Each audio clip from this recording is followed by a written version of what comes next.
Next item, last part of the movie, conic section is hyperbola. This story is same as ellipse. Ditto.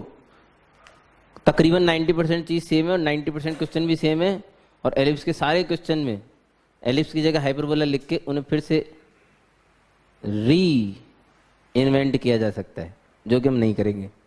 तो वो तो हो ही गए इतने क्वेश्चन तो, यानी कि लास्ट क्वेश्चन नंबर बोलना 66, यानी कि 22 क्वेश्चन तो हमने 21 क्वेश्चन तो हमने डायरेक्ट कर लिए भाई साहब। ठीक है, रिप्लेस एलिप्स विद हाइपरबोला। तो now will start with 88 question. ठीक है, डायरेक्ट क्वेश्चन नहीं लिखेंगे, शांत रखो भाई। Good morning all of you. Hyperbola, a second degree general equation of the form ax square plus 2hxy plus by square plus 2gx plus 2fy plus c is equals to 0।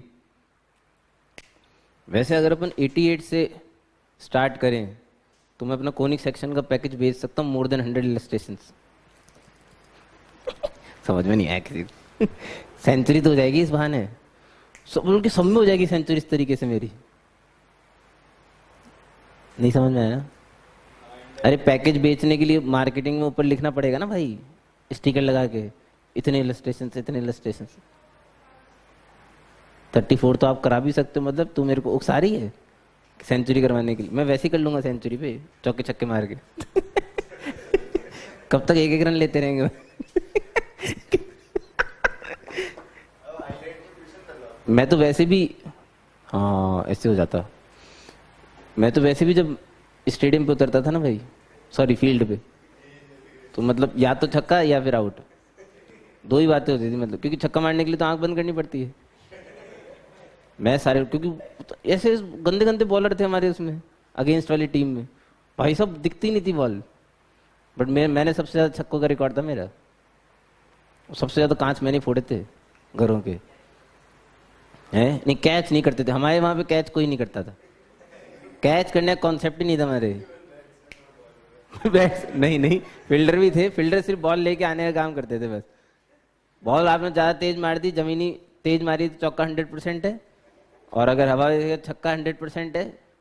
ठीक है, catch वैच कोई concept नहीं है, run भाग के लेने का कोई लॉजिक ही नहीं था।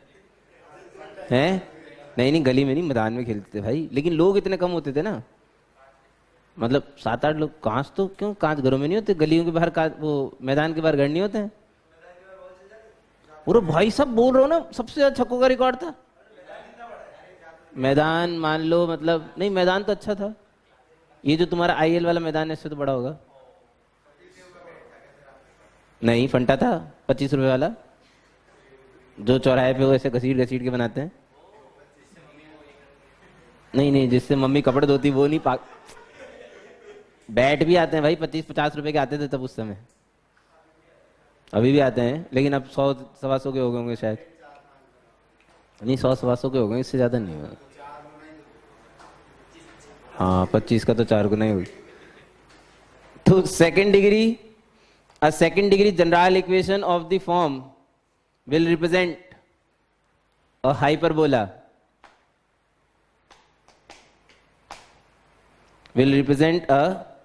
हाइपरबोला, if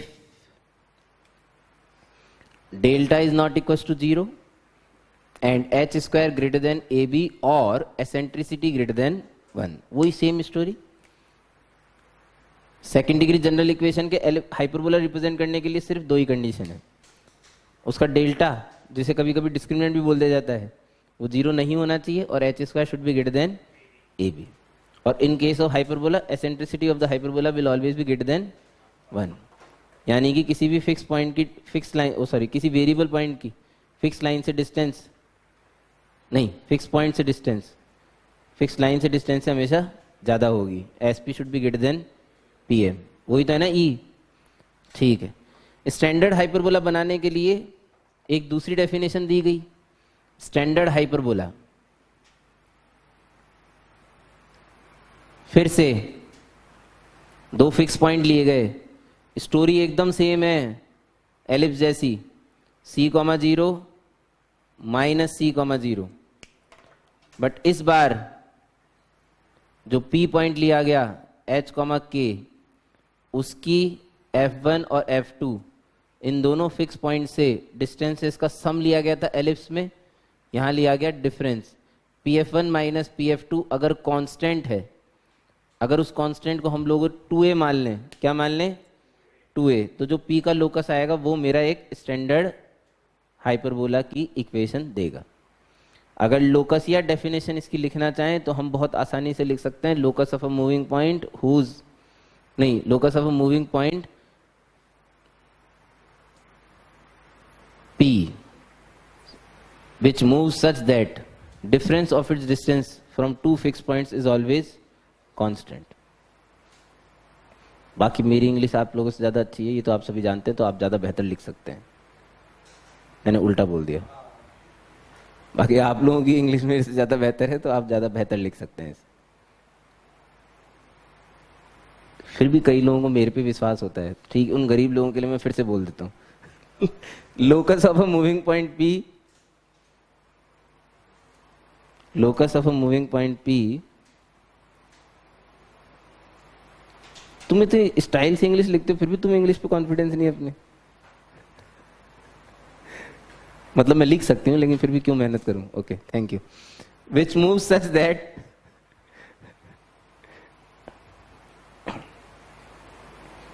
ऐसे 10 दिन के बाद तुम्हें ऐसा आदमी मिलेगा नहीं जो क्वेश्चन भी खुद ही पूछ लेता था, आंसर भी खुद ही दे देता बेचारा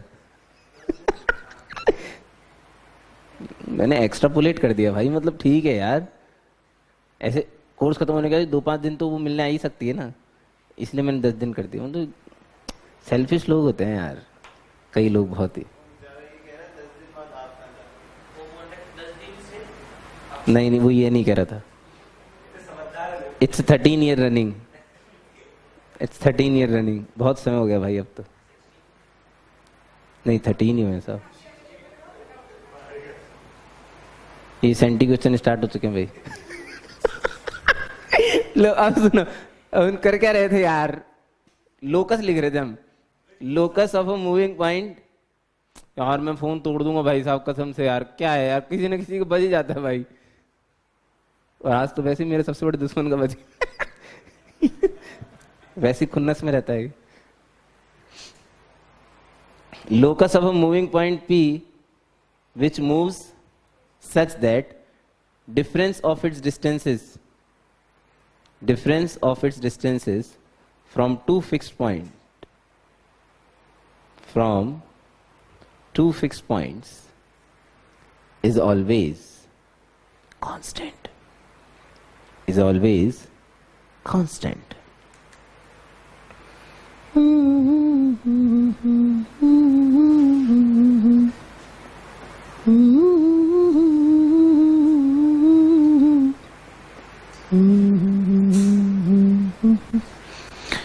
मॉडुलस हटा के हमने राइट साइड में लगा दिया ±2a। अब चूंकि हम लोग बचपन से ही जेम्स बॉन्ड प्रवृत्ति के रहे हैं, इसलिए जब हमने एलिप्स के अंदर इसको सिंप्लीफाई करके लोकस निकालने की कोशिश करी थी तो हमने थोड़ा अलग तरीके से किया था। हमने वो 9th-10th क्लास वाले कन्वेंशनल तरीके से इसे उधर ले जाके 2 बार स्क्वायर करने वाला कंसेप्ट यूज नहीं किया था, ठीक है। लेकिन फिर भी मुझे उम्मीद है कि अपन सभी लोग इतने इंटेलेक्चुअल तो होने चाहिए कि मास्टर की इस बात को तो मानेंगे कि हमने जिस फैंसी तरीके से किया उस फैंसी तरीके को छोड़ के यदि हम कन्वेंशनल तरीके से करते तो भी आंसर वही आता। इतना तो मान नहीं सकते हो भाई, मतलब दया करो, है ना, ठीक है। एलिप्स वाले केस में और हाइपर वाले केस में डिफरेंस समझा रहा हूं, सिर्फ यहां प्लस था यहां भी प्लस ही था, क्योंकि मॉड लगाने की जरूरत नहीं होती ना, pf1 प्लस pf2 पे तो मॉड थोड़ी लगाया था हमने, ये तो माइनस है इसलिए मॉड लगा रहे हैं, समझ रहे हो क्या, ठीक है। तो यहां प्लस था यहां भी प्लस, फर्ज करिए, फर्ज इसे उधर लेके गए। एलिप्स का केस चल रहा है, जस्ट इमेजिन, यहां भी प्लस है यहां भी प्लस है, इसे उधर लेके गए और स्क्वायर कर दिया। ये चीज बिन मनुष्यत बन गई, मतलब अंडर रूट साइन हट गया। राइट साइड में कुछ इस तरह की टर्म बनी है, 4a स्क्वायर प्लस इसका square minus 4a times this. ध्यान से सुनो, इसमें राइट साइड में स्क्वायर करने के बाद मनुष्यत वाली टर्म जो है वो ये है, -4a अंडर रूट दिस। मान रहे हो क्या? इसके अलावा बाकी सारी टर्म्स खूबसूरत हैं, उन सारी खूबसूरत टर्म्स को इन खूबसूरत टर्म जो इधर स्क्वायर होके बनी थी इधर लिया है, सब सारा ड्रामा इधर लिया, काटा पीटी जो भी होनी थी वो हो आ गई। एक तरफ खूबसूरत टर्म लिखिए, दूसरी तरफ मनुष्यत वाली टर्म लिखिए। वो मनुष्यत वाली टर्म -4a अंडर रूट में ये है, मान रहे हो? फिर से स्क्वायर किया गया। लेफ्ट साइड में जो भी था वो पहले से अच्छा था, राइट साइड में जो था वो अब अच्छा बन जाएगा, और वो स्क्वायर होने के बाद कुछ इस तरह का दिखेगा, 4a स्क्वायर मल्टीप्लाई में ये 16a स्क्वायर मल्टीप्लाई में ये, बिना मनुष्यत के। हमें जिंदापन सा लग तो रहा है, ठीक। और इसे जब मैंने सिंप्लीफाई किया होगा तब जाके बना होगा x square upon a square plus y square upon a square minus c square is to 1, जिसमें a square minus c square को b स्क्वायर मानने के बाद मेरे एलिप्स की स्टैंडर्ड इक्वेशन बन गई थी। समझ रहे हो क्या? चलो रियलिटी में आते हैं। आज हमारे पास ये है, इसको उधर लेके गया, स्क्वायर कर दिया, ये अच्छा बन गया। राइट साइड में एक बनेगा 4a स्क्वायर। क्या फर्क पड़ता है प्लस है कि माइनस है, जब आपको उसका स्क्वायर ही करना है? बोलो समझ में आ रही है कि बात? प्लस इसका स्क्वायर, ये उधर आके प्लस साइन बनाया कि माइनस साइन बनाया, इससे a square plus b square की टर्म पे कोई फर्क नहीं पड़ता है, फर्क पड़ता है 2ab की टर्म पे। किस पे पड़ता है? तो ये जब उधर जाके स्क्वायर होने के बाद 4a अंडर रूट दिस वाली टर्म बनाएगा, उसके आगे प्लस माइनस आएगा। बोलो मान रहे हो नहीं मान रहे हो? बाकी की दोनों टर्म्स सेम, वो सारा ड्रामा इधर आ गया, इसके साथ काटा पीटी वाटा पीटी बच जुमला जुमजीर, फर्क पड़ा plus minus 4a under root this में। फिर से जब स्क्वायर करोगे वो इफेक्ट भी खत्म हो जाएगा। इन्हें इमेजिन करते हो ना बैठ के, तो आपकी ऑब्जर्वेशनल पावर बढ़ती है, वरना तो कोई मतलब ही नहीं है। इसका मतलब सारा ड्रामा वही है, सेम चीज बनेगी, सेम इक्वेशन आएगी, और वो इक्वेशन दिखने में कुछ ऐसी होगी।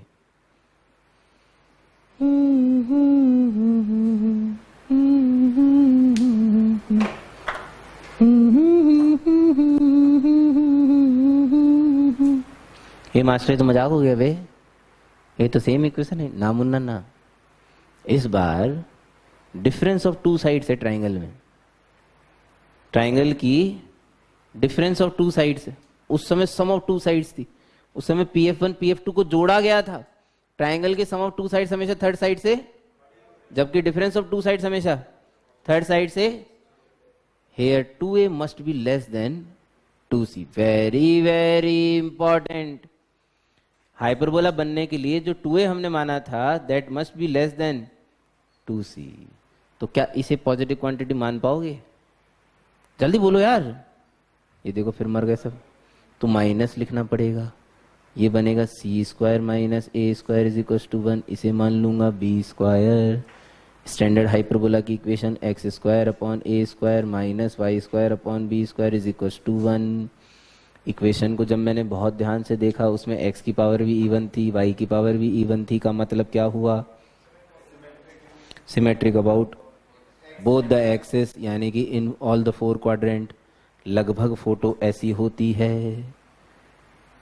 ला रा रा रा रा रा रा रा।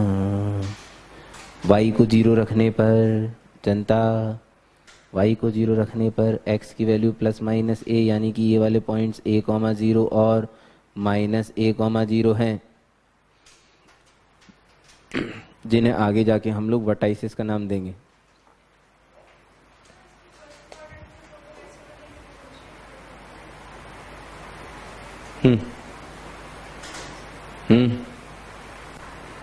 डोमेन से भी निकाल सकते हो, लेकिन हाँ डोमेन से तो फोटो थोड़ी निकलेगी। ये बनी तो क्वाड्रेटिक से ही है वैसे। अरे इसको इधर ले आओ, नहीं सॉरी इस साइड बनानी है ना। इसको इधर ले जाओ और फिर अंडर रूट ले लो, तो under root 1 plus y square upon b square, मतलब क्वाड्रेटिक का अंडर रूट है बेसिकली। सिर्फ क्वाड्रेटिक होती तो ऐसे बनती, तो अंडर रूट भी वैसे ही बनेगा। एक्स स्क्वायर प्लस 4 की अगर आप फोटो बनाएंगे तो ऐसी बनेगी, इसकी अंडर रूट की बनाओगे तो भी ऐसी बनेगी। वो थोड़ी सिकुड़ जाती होगी या फैल जाती होगी, जो भी होता होगा, सिकुड़ती होगी वैसे तो, नहीं फैलती होगी क्योंकि स्लो हो जाएगी ना स्पीड बढ़ने की, मतलब थोड़ी ऐसे धीरे धीरे जाती होगी इन्फिनिटी की तरफ, हल्की सी। ठीक है, उससे हमें क्या फर्क पड़ता है, हमें कौन सा कोई एग्जैक्ट बनाना है। थोड़ी सी फैल जाती है अंडर रूट लेते ही, क्योंकि हाइपरबोला बन जाता है ना पैराबोला से। हाइपरबोला थोड़ा और फैला हुआ रहता है, मतलब ऐसे खुला हुआ ज्यादा रहता है पैराबोला से। वो हाइपरबोला बनेगा under root x square plus 4। क्या वो भी हाइपरबोला बनेगा, ये भी हाइपरबोला बनेगा। एक्स स्क्वायर माइनस 4 होगा तो भी हाइपरबोला बनेगा, एक्स स्क्वायर प्लस 4 होगा तो भी हाइपरबोला बनेगा, उससे क्या फर्क पड़ता है। तो क्या हुआ, तो क्या हुआ, हाइपरबोला मना थोड़ी कर देगा कि मैं नहीं बनता।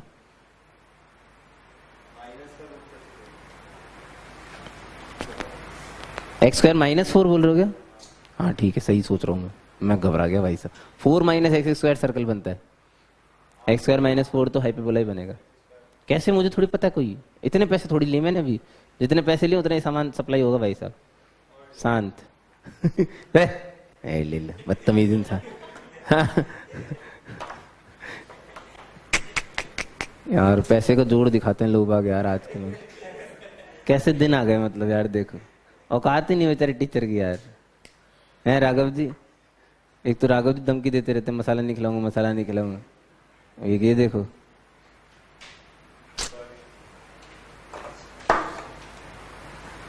डिप्रेशन में चला गया।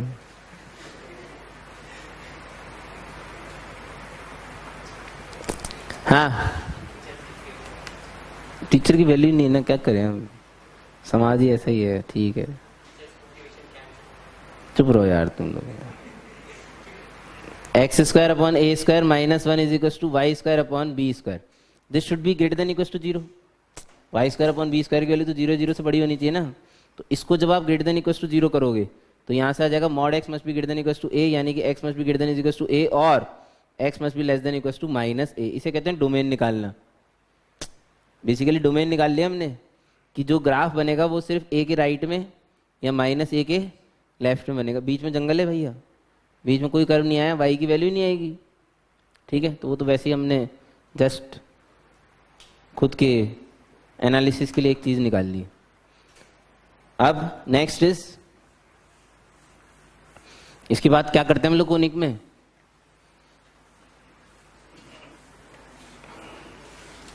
अरे यार कैसे लोग हो तुम। और देखो लाइन एंड हाइपरबोला पहुंच गए भाई साहब सीधे। हाइपरबोला एट अ ग्लांस, पहले उसकी टर्मिनोलॉजी तो देखें। इसमें जो डिफरेंस है पैराबोला और एलिप्स से, पहले उसकी बात करते हैं। Hyperbola at a glance, x square upon a square minus y square upon b square is equal to 1 की चर्चा करेंगे हम लोग इसमें। ये मेरे एक्स एक्सिस और वाई एक्सिस,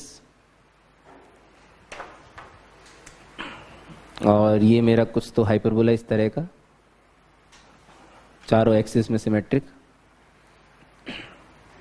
चारों क्वाड्रेंट में, सॉरी। एक सबसे इंपॉर्टेंट चीज, ये दोनों सेगमेंट मिला के पूरा हाइपरबोला बनता है। ऐसा नहीं है कि ये एक कर्व है ये दूसरा कोई कर्व है, ये दोनों मिला के एक हाइपरबोला बनते हैं। अब वो जैसा भी है ठीक है, मानना ही पड़ेगा, अपने दिलों को समझाना पड़ता है। अब इन दिलों को समझाने के लिए इस चीज को भी मानना पड़ता है, क्या, it's a general chord of this hyperbola, it's a general chord, it's a chord, ये कॉर्ड है इस हाइपरबोला की। और सॉरी, एक तो उधर काट रही है, किधर काट रही है, एक ही साइड काटनी चाहिए, ऐसा कोई कॉन्सेप्ट नहीं, कर्व तो एक ही है भाई मिला के। So this can also be considered as a chord of this hyperbola, सबसे पहली चीज तो। नाउ these two fixed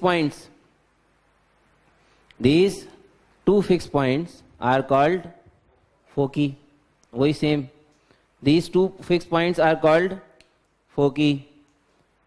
ठीक है, और line joining two fixed points और foci is called focal axis और हाइपरबोला के केस में it's also called transverse axis. Ellipse के केस में मेजर एक्सिस माइनर एक्सिस का कॉन्सेप्ट था, क्योंकि वहां पे मेजर एक्सिस माइनर एक्सिस देखे जा सकते थे। यहाँ मेजर माइनर का कोई कॉन्सेप्ट नहीं है, यहाँ नाम कुछ और है, फोकल एक्सिस या फिर transverse axis. Any chord passing through focus is called focal chord. Focus से पास होती भी कोई भी कॉर्ड कहलाती है focal cord.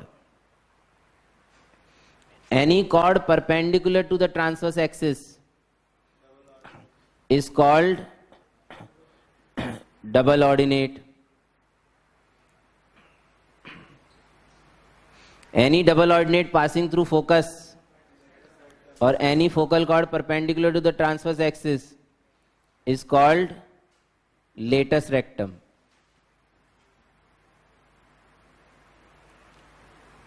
Similar to ellipse, there will also be two latus rectum and four extremities of lateral recta. Plural आ गया ना अब तो अपने को भी, अपन भी स्टाइल मारेंगे। Four extremities of lateral recta. Okay. The perpendicular bisector of the line segment joining foci is called the conjugate axis. इसको भी नाम दिया गया भैया, नाराज ना हो जाए इसलिए। और सुनो, B1 and B2, अच्छा इसके वर्टाइसेस तो लिखे ही नहीं हमने।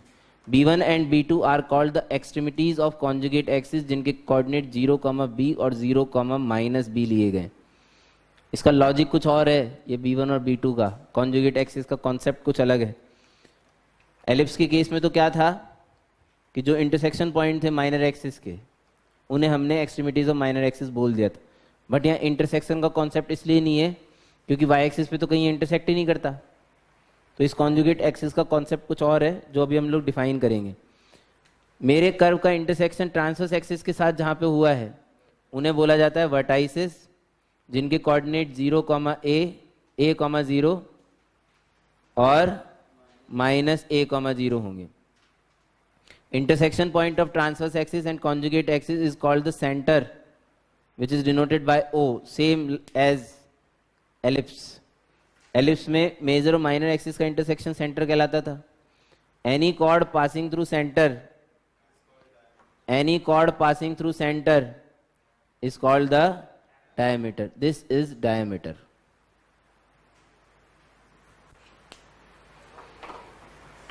And due to Mahabhishan symmetricity, diameter will get bisected at origin also. Every diameter will get bisected at origin. कई लोगों को बहुत ही अजीब से कॉन्सेप्ट हो जाते हैं, कई लोग पता नहीं क्या क्या सोचने लग जाते हैं, क्या क्या फोटो बनाने लग जाते हैं। एक्चुअली हमारे साथ सबसे बड़ी समस्या ये है कि हमें लगता है कि हमने जो फोटो बनाई है वो सही है। अरे फोटो तुमने बनाई है तो हम भूल ही जाते हैं। Photo is made by you. कभी कभी गेल सिप्पों की तरह इस पे टेंजेंट बना के इसे काट भी देते हैं यहाँ से 2-2 पॉइंट पे। सोचो इस लाइन पे क्या बीती होगी जिसने एक सेकंड डिग्री कर्व को 4 बार काट दिया। नहीं चमका, नहीं चमका, नहीं चमका, 4 बार। 2 तो यही हो गए थे भाई, 2 तुमने यहाँ और काट दी। ऐसा नहीं होता ना, इसे सेकंड डिग्री कर्व, कोई भी लाइन इसे 2 से ज़्यादा बार कट नहीं कर सकती। 2 से ज़्यादा सॉल्यूशन ही नहीं आएंगे क्योंकि बनेगी क्वाड्रेटिक। तो ये जो बनाई हमने, ये महज एक काल्पनिक रेखा है जो हमारे सपनों में थी बस। ऐसा वास्तव में नहीं हो सकता है। मतलब समझ में आ गया? इस साइड अगर इस सेगमेंट को अगर कोई लाइन टच कर रही है तो उसका इससे कोई सरोकार नहीं है। इस सेगमेंट को अगर टच करेगी तो इससे कोई सरोकार नहीं। हाँ, इंटरसेक्शन इधर उधर दोनों जगह हो सकता है। इसे काट के जाने वाली कॉर्ड इसके साथ कोई रिश्ता नहीं रख सकती। पॉसिबल ही नहीं है ना, क्योंकि 2 से ज्यादा पॉसिबल ही नहीं है। लेकिन ऐसी लाइनें हो सकती है बीच में ऐसे निकलती भी जिनका दोनों से कोई सरोकार नहीं है। ऑब्वियसली जब मैं y = mx + c के साथ सॉल्व करूंगा तो डिस्क्रिमिनेंट नेगेटिव भी तो आएगा भाई। हर लाइन जरूरी थोड़ी कि इन्हें या इन्हें में से कट या टच कर जाए।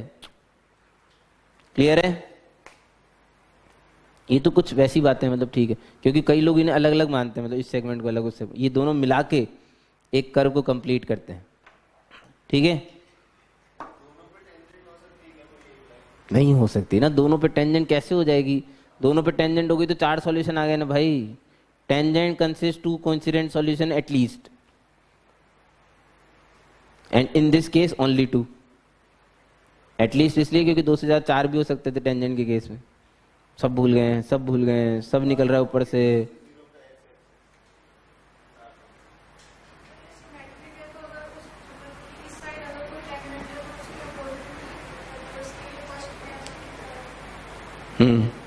ऐसा लगता है ना मैं?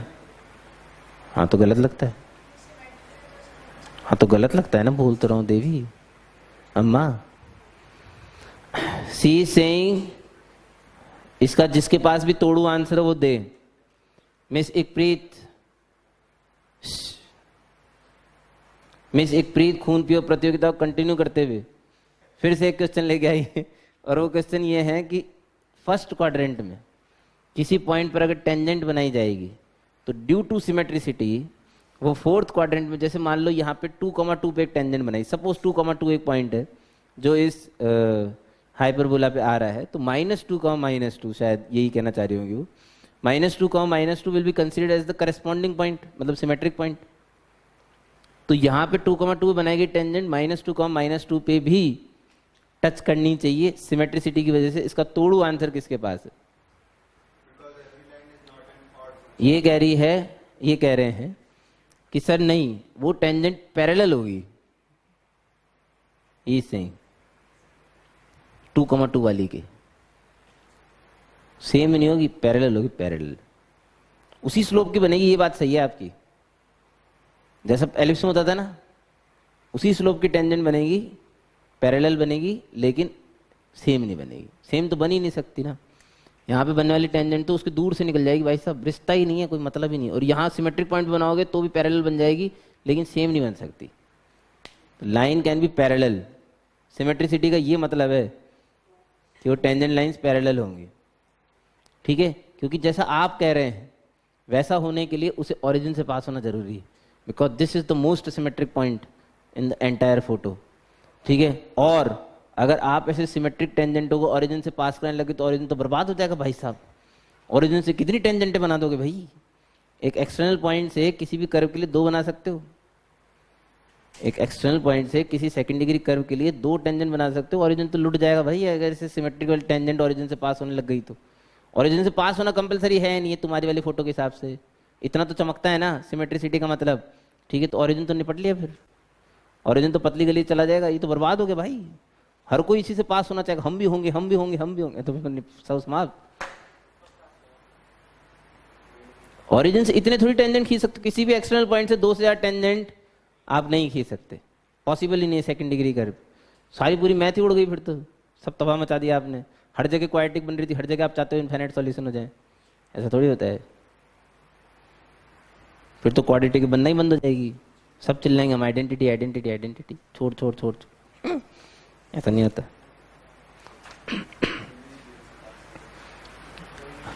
कोई भी टेंजेंट ओरिजिन से पास नहीं करेगी, कर ही नहीं सकती। अगर कर गई तो तबाही मच जाएगी, क्योंकि बाकी लोग भी लड़ेंगे, हम भी करेंगे, हम भी करेंगे, हम भी करेंगे, हम भी करेंगे। साला तुम्हारे में क्या ऐसी स्पेशलिटी कि तुम कर रही हो? करेगी करेगी, जब बड़े हो जाएंगे तो करेगी ना, एसिम्प्टोट करेगी ना।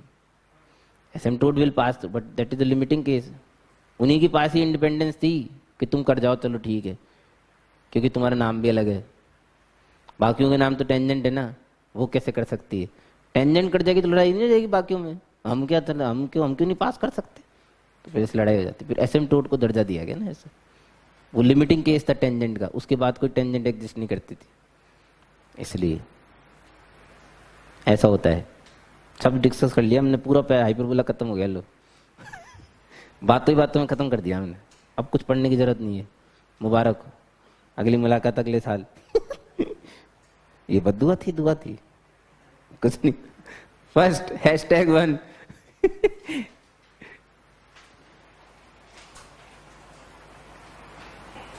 line containing the fixed points, line containing the fixed points F1 and F2.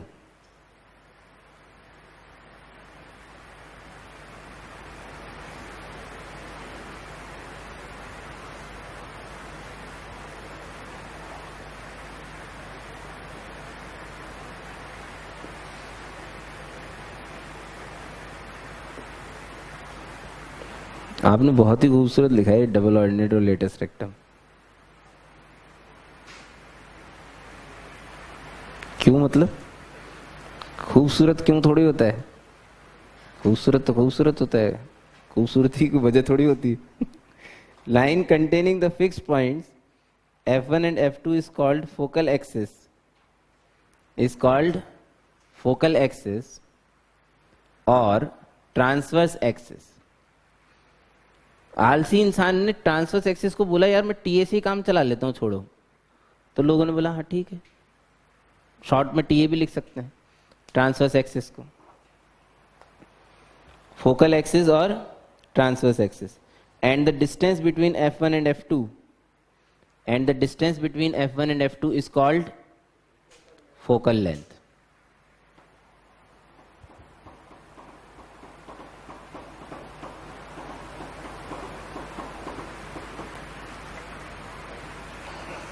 Hashtag 2,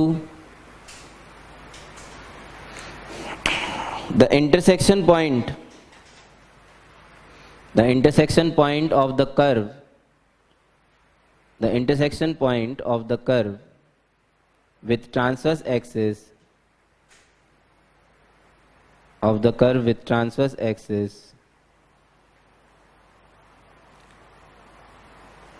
are called vertices of the hyperbola, are called vertices of the hyperbola। जो ट्रांसवर्स एक्सिस होगा ना उसका जो इंटरसेक्शन पॉइंट होगा वो vertices कहलाते हैं, ये वर्टाइसेस नहीं कहलाते B1 B2।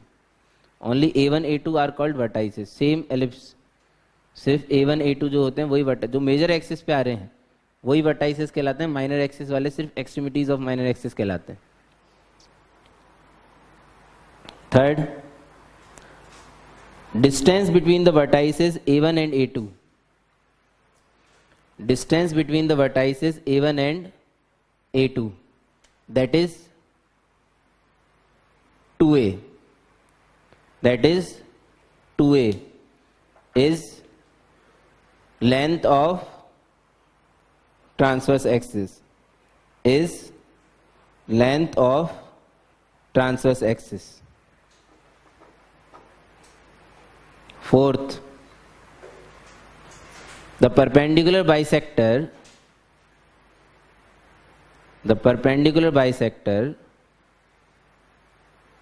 of F1 F2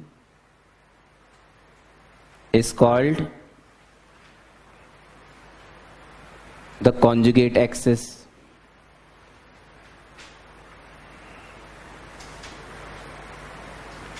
And B1 B2 are called extremities of conjugate axis।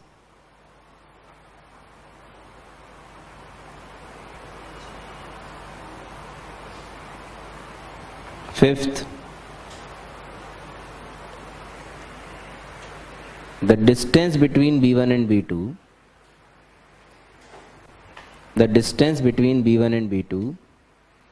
that is 2b,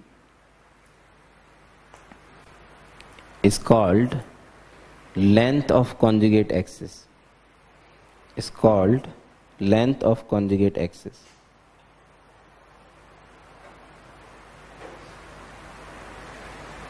Sixth, the point of intersection of TA and CA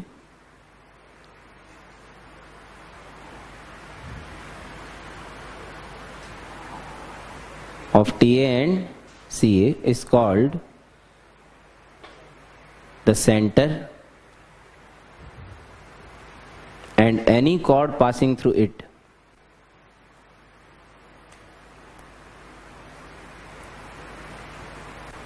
will be the diameter।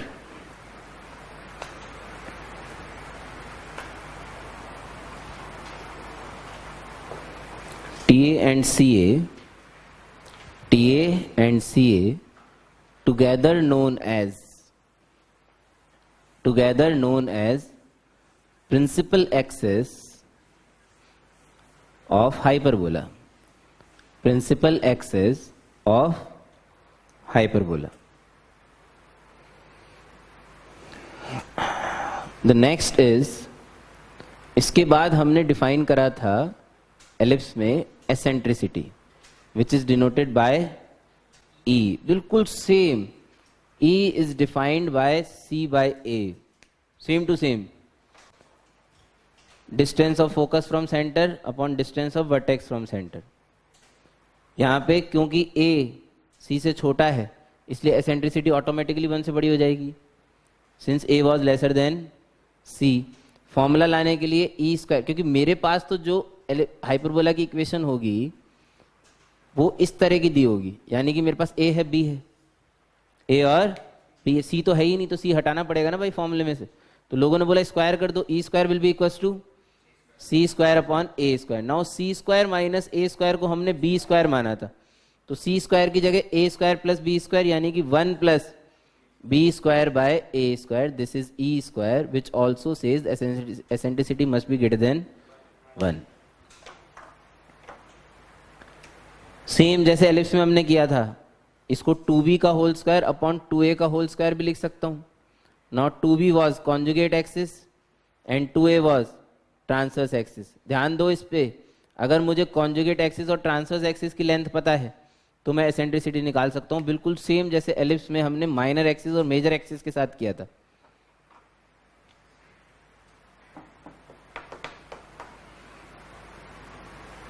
जो ellipse में minor axis और major axis role play करते हैं वो hyperbola में conjugate axis और transverse axis play नहीं करते।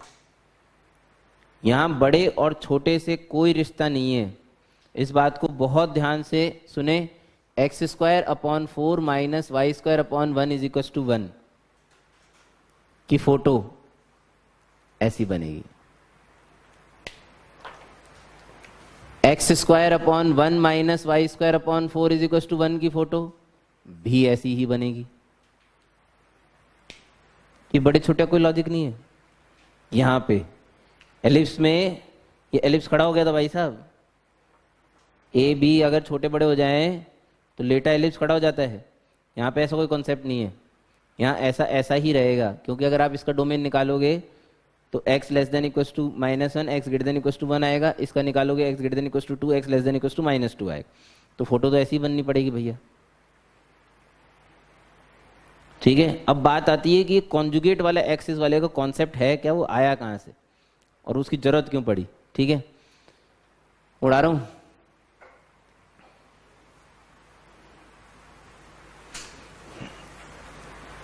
उसके लिए हमें एकदम डिफरेंट कॉन्सेप्ट पढ़ना पड़ता है, that is conjugate hyperbola. Conjugate hyperbola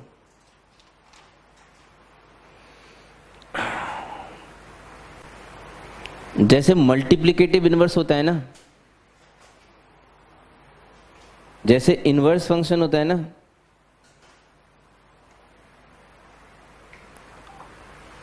और कोई एग्जांपल जो रिलेटिव होता है। Additive inverse.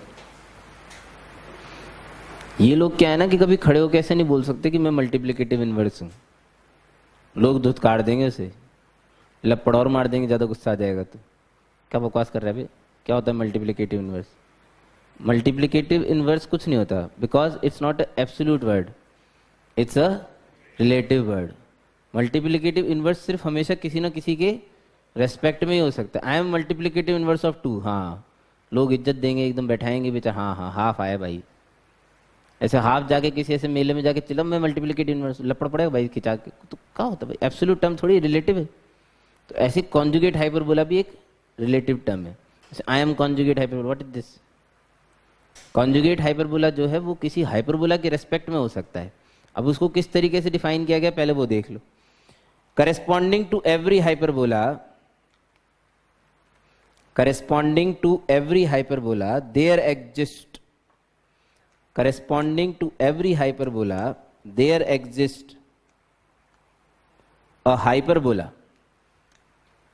exists a hyperbola such that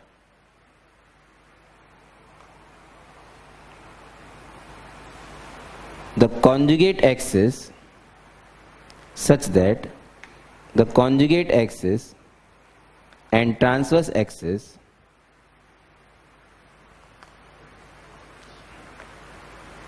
of one ONE is equal to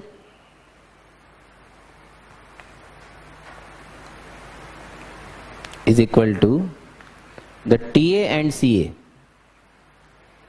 is equal to the TA and CA of other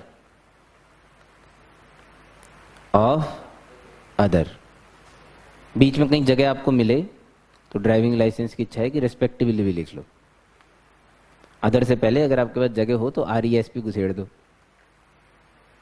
ऐसा driving licence चालक खुश हो जाए बेचारा। Such hyperbolas are known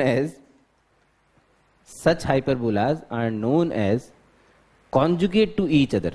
इसमें सबसे इंपॉर्टेंट चीज मैं किस पे स्ट्रेस दे रहा हूं? Conjugate to each other. वो दोनों एक दूसरे के कॉन्जुगेट कहलाते हैं। लो जी साहब,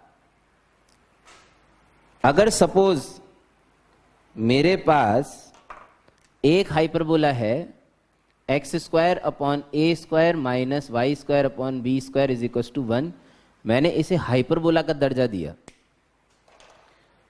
तो इसे अगर हाइपरबोला का दर्जा दिया जाए तो इसकी फोटो लगभग ऐसी होगी। ये पॉइंट a,0 माइनस a,0 ये इसके वर्टाइसेस कहलाते हैं a1 a2। यहां पे इसकी एक्सट्रीमिटीज होती है कॉन्जुगेट एक्सिस की। तो basically this is conjugate axis of this hyperbola and this is transverse axis of this hyperbola. इसका लोगों ने बोला कि अगर एक ऐसा हाइपरबोला बनाया जाए जिसके लिए ये तो ट्रांसवर्स एक्सिस का काम करे, यानी कि एक्सट्रीमिटीज ऑफ ट्रांसवर्स एक्सिस यानी कि वर्टाइसेस बन जाए, और ये किसका काम करे? कॉन्जुगेट एक्सिस का। ये किसका काम करे? कॉन्जुगेट एक्सिस का। तो उसकी जो फोटो बनेगी वो बनेगी लगभग ऐसी। मिकी माउस को उस चीज का आंसर मिलने वाला है थोड़ी देर में। x² माइनस 4 का अंडर रूट भी हाइपरबोला ही बनता है थोड़ी देर में। मिलेगा क्या? नहीं, कोई टचान टुचून नहीं है भाई साहब। गैप था अच्छा खासा, ये थोड़ा सा यहाँ मैंने गलत बना दिया है। अच्छा खासा गैप होगा दोनों में। हाँ सुनो, ये क्या है? Orange is the conjugate hyperbola of blue and blue is the conjugate hyperbola of orange. क्योंकि ब्लू ने भी तो वही काम किया। अगर ऑरेंज के रेस्पेक्ट में देखो तो ऑरेंज का ट्रांसवर्स एक्सिस ब्लू के लिए कॉन्जुगेट एक्सिस का काम कर रहा है, एंड ऑरेंज का कॉन्जुगेट एक्सिस ब्लू के लिए ट्रांसवर्स एक्सिस का काम कर रहा है। दोनों के ट्रांसवर्स एक्सिस और कॉन्जुगेट एक्सिस आपस में इंटरचेंज हो गए हैं। Such hyperbolas are known as conjugate to each other. चलो खैर, कॉन्जुगेट तो हो गए। सुनना मेरी बात ध्यान से। किसी ने बोला कि यार इनकी इक्वेशन भी लिख के बता दो, तो हमने बोला देखो यार ब्लू वाले की तो ऑरेंज में लिखी हुई है ऑरेंज की ब्लू में लिख देते हैं। तो सुनो भाई, अच्छा चलो रेड में लिख लेते हैं यार, अच्छा ब्लैक में लिख लेते हैं, टंटा ही समाप्त। कॉन्जुगेट हाइपरबोला लिखने जा रहा हूं भाई साहब। किसका? इसका। थोड़ी देर तक इस इक्वेशन को देखता है। जो आदमी ऑब्जर्वेशन से काम कर सकता है ना वो विजेता है मेरे हिसाब से। तो भाई साहब देखो, सच बता रहा हूं, इसमें ट्रांसवर्स एक्सिस कौन था? X y. उसके नीचे उसकी लेंथ लिखी थी। ट्रांसवर्स के नीचे ट्रांसवर्स वाली लेंथ लिखी हुई है, सीधी बात है। कॉन्जुगेट के नीचे कॉन्जुगेट वाली लिखी हुई है। मेरे हाइपरबोला में मैं अपने हाइपरबोला को देख के इसकी इक्वेशन लिख डालूंगा। अब इसके लिए ऑरेंज वाले के लिए ट्रांसवर्स एक्सिस कौन है? तो y²। उसकी लेंथ माइनस, इसके लिए कॉन्जुगेट इज x, उसकी length a² is equal to 1। तो इक्वेशन बनेगी ये x² upon a² minus y² upon b² is equal to -1।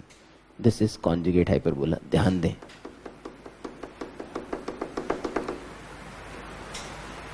One और -1 का अंतर है बस। I can write the conjugate hyperbola. Equation हमने ऑब्जर्वेशन से लिखी है।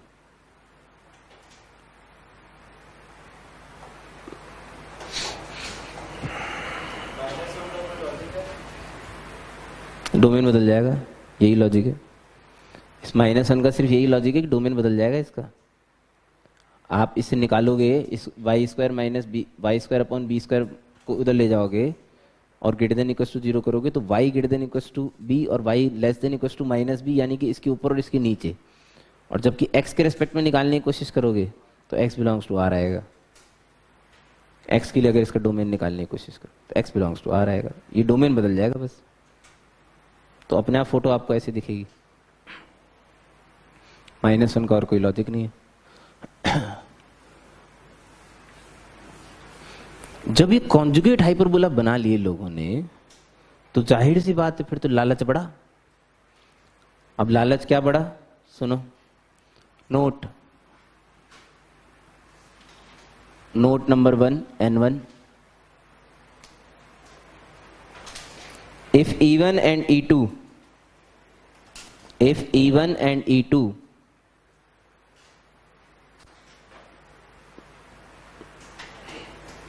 are the eccentricities of a hyperbola, if E1 and E2 are the eccentricities of a hyperbola and its conjugate,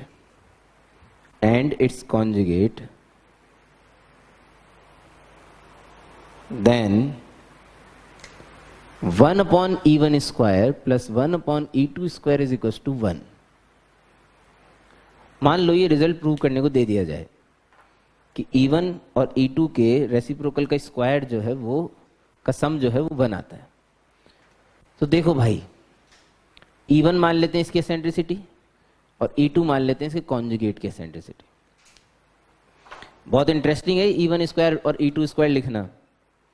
E1 square क्या बोलोगे, फॉर्मूला 1 + b²/a²। मैं आपको विश्वास दिला रहा हूं 99.99% लोग इसमें नहीं हकते। तो क्या होगोगे भाई, फॉर्मूला है। E2 square please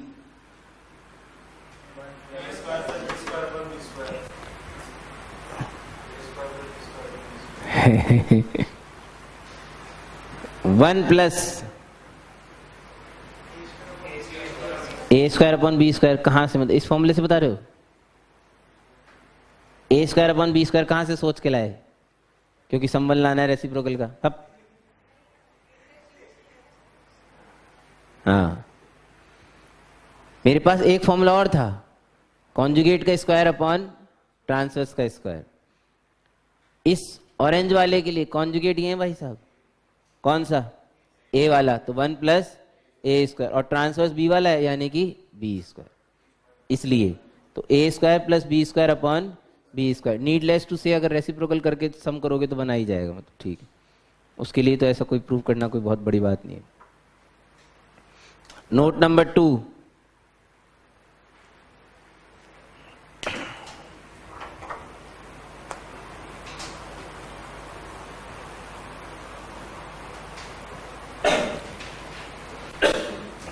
the foci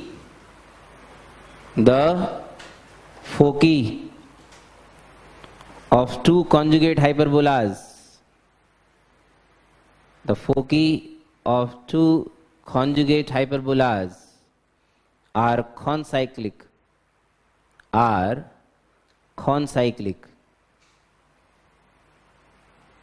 and form a square।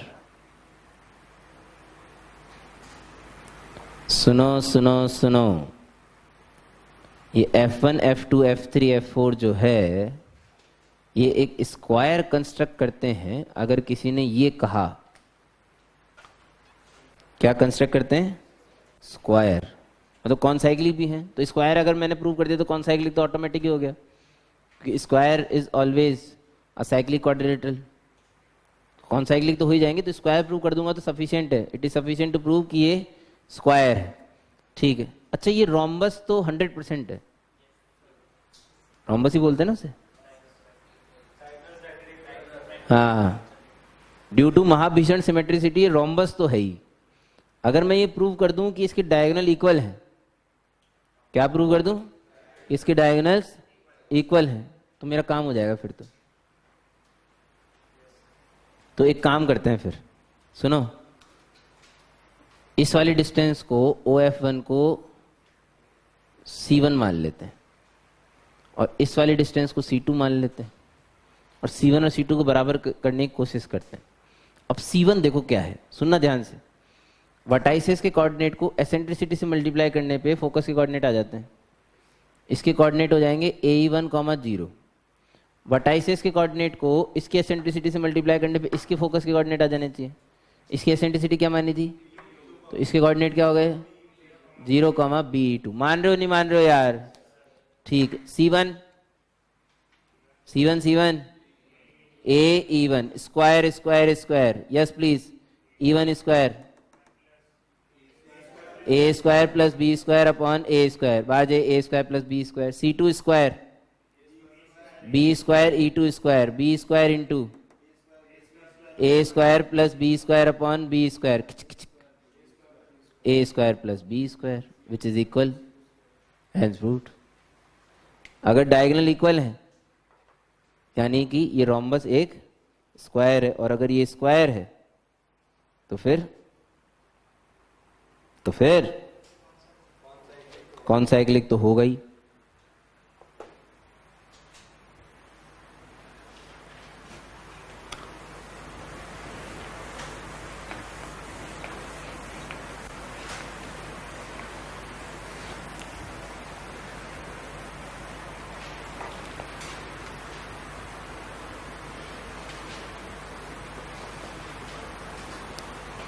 Directrix and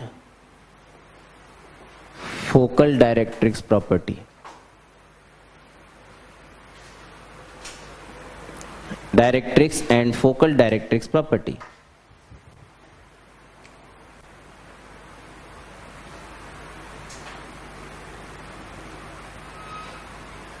Same to same as ellipse. Vertices के कोऑर्डिनेट को एसेंट्रिसिटी से मल्टीप्लाई करने पर we get foci AE, 0 minus AE, 0, A, 0 minus A, 0 and divide करने पर we get directrix. X is equals to A by E and X is equals to minus A by E। चूंकि यहाँ पे हर चीज़ 2 है, इसलिए हम लोग 1 और 2 सब्सक्रिप्शन का यूज़ करते हैं, और यहाँ पे करस्पॉन्डिंग फोकल डायरेक्ट्रिक्स पेयर होते हैं। F1 will be corresponding to D1 and F2 will be corresponding to D2। कहने का मतलब F1 अगर कोई फोकल डायरेक्ट्रिक्स प्रॉपर्टी किसी पॉइंट के लिए सेटिस्फाई करेगी तो वो किसके रेस्पेक्ट में? D1 के रेस्पेक्ट में करेगी, और F2 D2 के रेस्पेक्ट में करेगी। अगर मैं इस हाइपरबोला पे ध्यान दें, कोई भी पॉइंट लेता हूं P जिसके कोऑर्डिनेट यदि x1, y1 माने गए हैं, तो P की F1 से डिस्टेंस E टाइम्स P की D1 से डिस्टेंस होगी, जिसे मैं M1 मान रहा हूं। सुन रहे हो क्या? E टाइम्स PM1, तो PF1 will be equals to E times PM1। PM1 x1 minus A by E, x1 minus A by E, मान रहे हो क्या? तो x1 minus A by E, ये आ गया भाई साहब EX1 माइनस A। आप अगर नोटिस करो तो वहां पे A माइनस EX1 आया था, A डोमिनेटिंग था एक्चुअली और E1 से छोटा था, यहाँ E1 से बड़ा है ना, इसलिए फर्क पड़ गया। ये आया PF1, तो PF2 क्या लगता है आपको क्या आएगा? EX1 प्लस A आएगा। उसमें तो फर्क नहीं पड़ेगा, कोई भी हो क्या फर्क पड़ता है, कोई भी बड़ा हो। माइनस में फर्क पड़ता है, प्लस में क्या फर्क है। चलो P की अगर F2 से फोकल डायरेक्ट्रिक्स प्रॉपर्टी लगानी है F2 के साथ, सुनो तो PF2 will be E times PM2। PF2 will be equals to E times PM2. PM2 ये X1 और ये A by E गधड़े, X1 plus A by E, यानी कि ये बन गया EX1 प्लस A। मास्टर तो कर क्या रहा है? मास्टर ये समझाने की कोशिश कर रहा है कि PF1 माइनस PF2 का मॉड मेरा 2A आ गया, जिसे मान के मैंने मेरे हाइपरबोला की इक्वेशन निकाली थी। यानी कि A by E और माइनस A by E दो ऐसी स्ट्रेट लाइंस हैं जिनसे फोकल डायरेक्ट्रिक्स प्रॉपर्टी सेटिस्फाई हो रही है। So these two lines can be considered as my directrix. बिल्कुल सेम टू सेम रिजल्ट जो एलिप्स के अंदर था वही रिजल्ट हाइपरबोला के अंदर भी आया। वर्टाइसेस के कोऑर्डिनेट्स को एसेंट्रिसिटी से मल्टीप्लाई करने पे फोकस और डिवाइड करने पे डायरेक्ट्रिसेस मिलती है।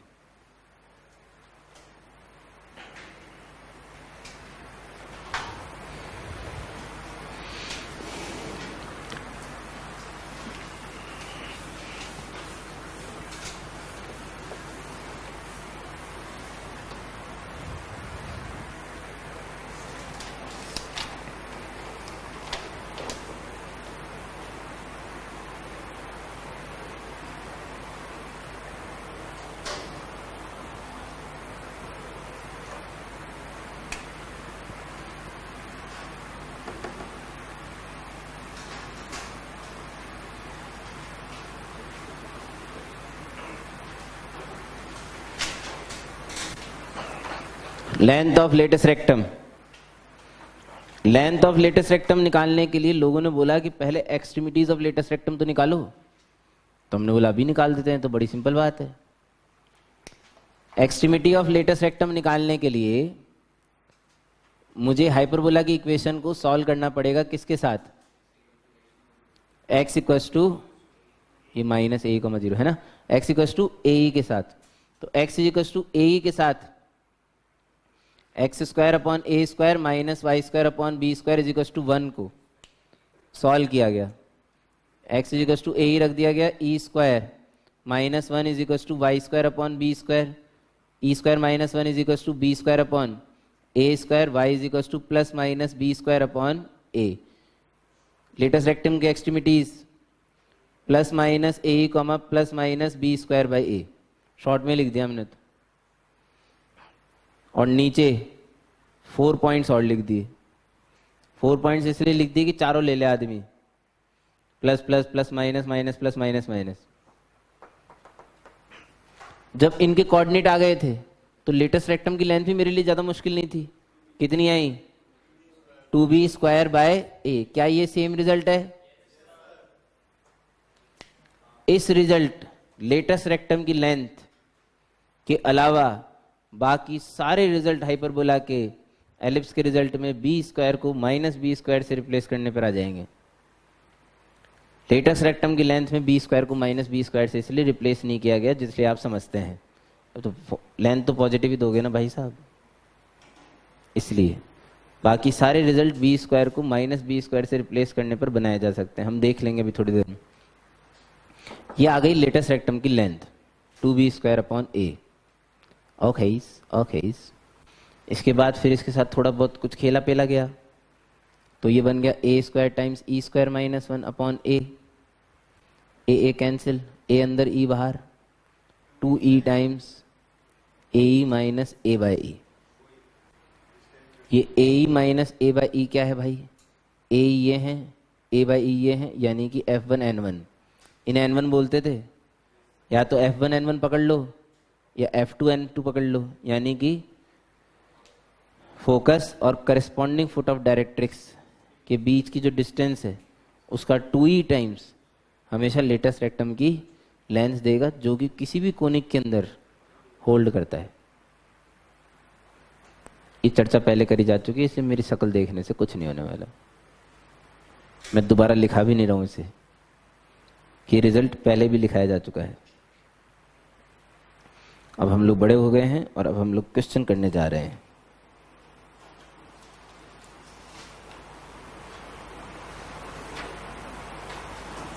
ठीक है, Find the equation of hyperbola.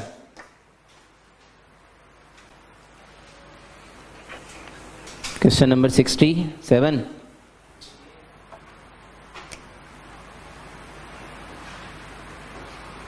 Find the equation of hyperbola referred to its principal axis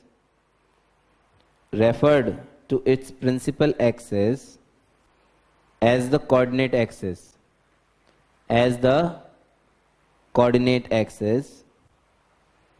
If the distance of one of its vertices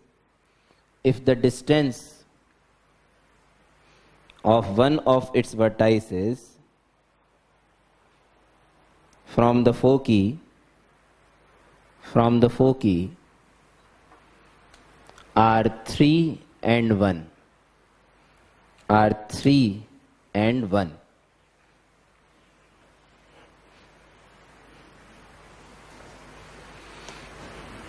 देखो भाई क्या दिया है क्वेश्चन में।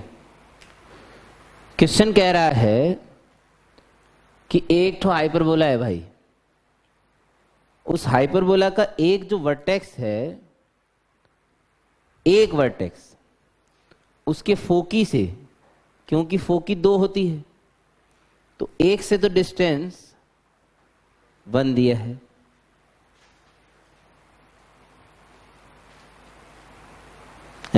एक मिकी माउस का स्टाइल अच्छा लगा मैं वैसे, और यहां से जो डिस्टेंस दिए ये 3 दिए। क्या तो जो शरीफ लोग हैं, अपन जैसे शरीफ लोग जो होते हैं, उन्होंने तो इक्वेशंस बनाई a minus a is equal to 1। Obvious सी बात है, जो शॉर्ट डिस्टेंस होगी 1 होगी, जो लॉन्ग डिस्टेंस होगी वो 3 होगी। इतनी अकल तो आप लोगों ने लगाई होगी, प्लस वाले को 3 और माइनस वाले को 1, इतना तो मान के चल रहा हूँ बाय डिफॉल्ट।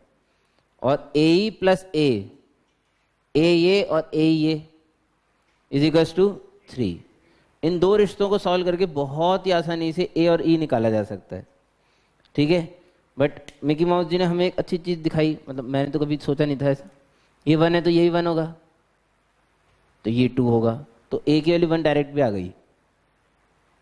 स्यूं स्यूं स्यूं स्यूं स्यूं, सिमेट्रिसिटी की वजह से अगर ये 1 है तो ये 1 है। पहले हाँ बोल देनी, तो बाद में पूछे कैसे मान लिया। हाँ, तो ये कितना बचा 2, और ये कौन 2a, तो ए की वैल्यू कितनी आ गई 1, तो 1 1, तो ई आ गया 2। एसेंट्रिसिटी कितना आ गया 2। जिन्हें ये समझ में नहीं आया, मैंने जो ऊपर किया है वो इन दो को सॉल्व करके ए और ई निकाले खुद स्वयं। ए आ गया 1, ई आ गया 2, तो फिर तो बी भी आ ही जाएगा। तो b square is equal to होता है a square into e square minus 1, जुम जुम जुम जुम 3। इक्वेशन बन गई x square upon 1 minus y square upon 3 is equal to 1। अगर क्वेश्चन इतना ही सिंपल होता तो मास्टर इतना टाइम तो नहीं देता, भाई। थोड़ी देर हमने सोचा, विचार किया, मल्टीपल करेक्ट टाइप का क्वेश्चन था और 4 ऑप्शन लिखे हुए थे, मिलते जुलते से लग रहे थे सब ऑप्शन। ये ऑप्शन भी था मेरा आंसर है, बट ऑब्वियस ही बात है, तो पार्शियल मार्किंग के हिसाब से मेरे को 1 नंबर तो मिल चुका है, क्योंकि आंसर गलत नहीं है लेकिन इनकम्प्लीट है, ठीक है। तो थोड़ा सा मैंने दिमाग लगाया तो मेरे को ऐसा लगा, ऐसी फील आई कि वर्टेक्स की जो फोकी से डिस्टेंस दी हुई है वो सिर्फ ऐसा ही हाइपरबोला होगा, ऐसा तो जरूरी नहीं है। वो हाइपरबोला तो ऐसे भी हो सकता है। अब जो ओवर एक्साइटेड टाइप के लोग होते हैं, नहीं, जैसे ही हमने ये सोच लिया, समझना, जैसे ही हमने ये सोच लिया कि एक हाइपरबोला ऐसा भी होगा, तो हगने के लिए तो हम तैयार होके आए थे घर से कि हगेंगे हगेंगे हगेंगे हगेंगे, खाटा ये प्लस माइनस, सो समाप्त, हम हक चुके हैं। हमने दूसरा आंसर इसका कॉन्जुगेट हाइपरबोला लगा दिया, फिनिश। ये जो डिस्टेंसेस हैं, ये इसके कॉन्जुगेट हाइपरबोला में भी ऐसी होगी, इस बात की तो कोई गारंटी ले ही नहीं रहा है। इसके कॉन्जुगेट हाइपरबोला में भी डिस्टेंसेस 1 और 3 होगी, ऐसा कुछ नहीं भैया, ऐसा थोड़ी होता है। Conjugate hyperbola same to same थोड़ी बन रहा है कि यही हाइपरबोला खड़ा हो गया, ऐसा नहीं है। अगर यही हाइपरबोला खड़ा हो जाता तो उसकी ट्रांसवर्स एक्सिस की लेंथ 2 होती ना, 2 है कि उसकी ट्रांसवर्स एक्सिस की लेंथ ना,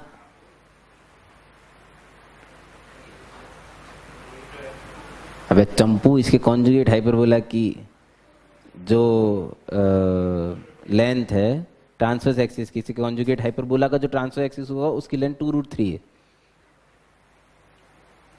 अगर यही हाइपरबोला खड़ा हुआ होता तब होगा ऐसा, मतलब मुझे एक्चुअली इसी हाइपरबोला को खड़ा करना है, तब मेरा आंसर जो आएगा वो करेक्ट होगा। बट इसका जो कॉन्जुगेट हाइपरबोला होता है वो इसके सिमिलर थोड़ी होता है, कोई सेम थोड़ी होता है ना। तो ये कॉन्जुगेट वाला जो ऑप्शन है ये तो निपट लिए भाई साहब, ठीक है।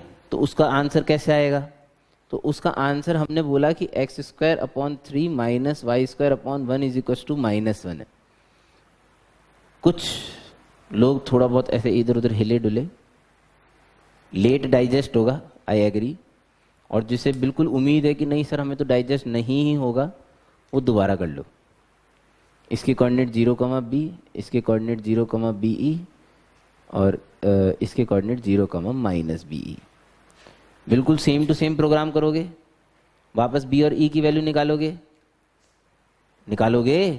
सपोज करो वापस B और E की वैल्यू वही आ गई, वही आएगी, ऑब्वियस सी बात है, वही इक्वेशन बन रही है, वही सब कुछ है, लेकिन इस बार B की वैल्यू 1 है और E की वैल्यू 2 है। मैं Y वाले को B ही मानूंगा क्योंकि मेरे को उसके लिए इक्वेशन लिखनी आती है इसलिए।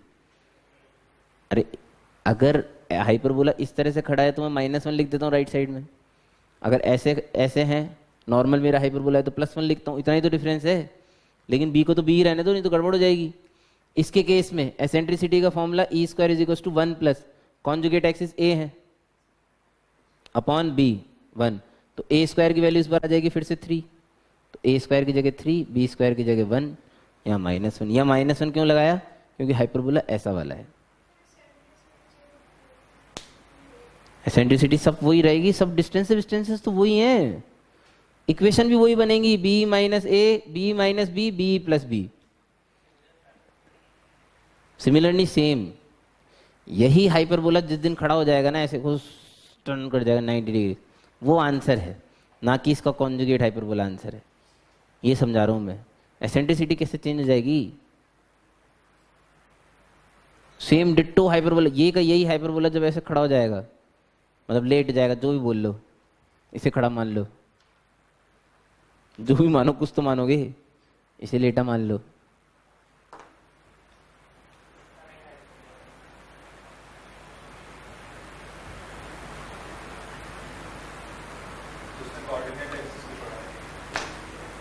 डिच चर्चा ही नहीं हो रही, निपट जाएंगे, चर्चा करने लग गए सब। तो सेकंड क्या होता है? 68 होता है भाई, 68। Find the equation of hyperbola, find the equation of hyperbola whose centre, अब थोड़े इंटरेस्टिंग ज्यादा हो जाएंगे, इज एट 1, 0। सेंटर अगर 1, 0 पे आ गया तो क्या यूज करना पड़ेगा? Shifting of origin. x की जगह x - 1, y की जगह y, ठीक। Focus is at 6, 0, focus is at 6, 0, and transverse axis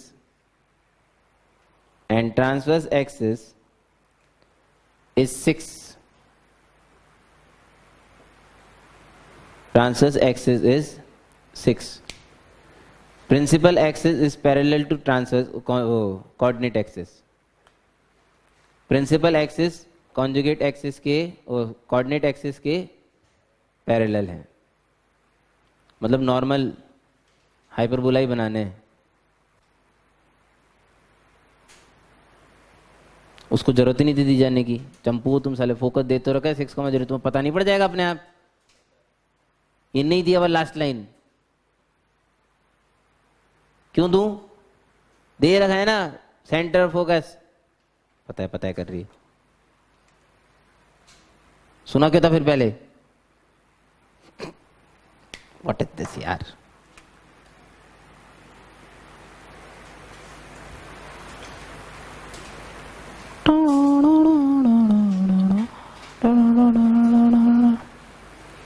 मैं छुपा नहीं सकता, इसका नाजायज फायदा ना उठाएं।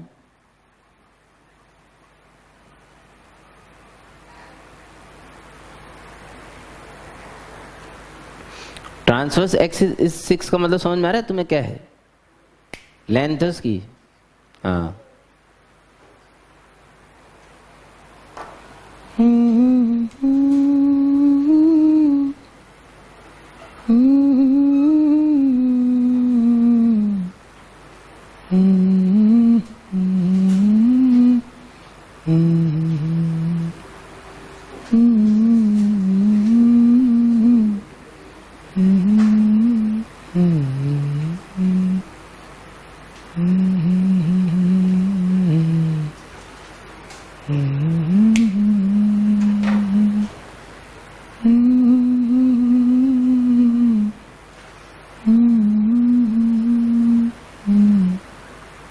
Done.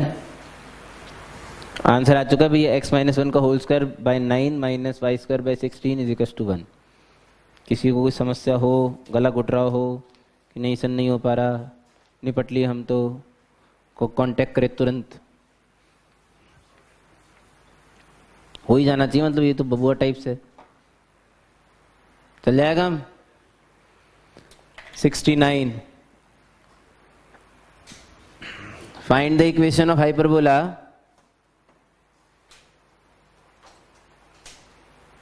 whose center is at 3, 2, whose center is at 3, 2, focus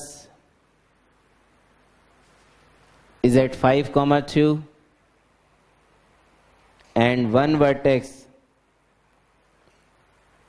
is 4, 2, and one vertex is 4, 2।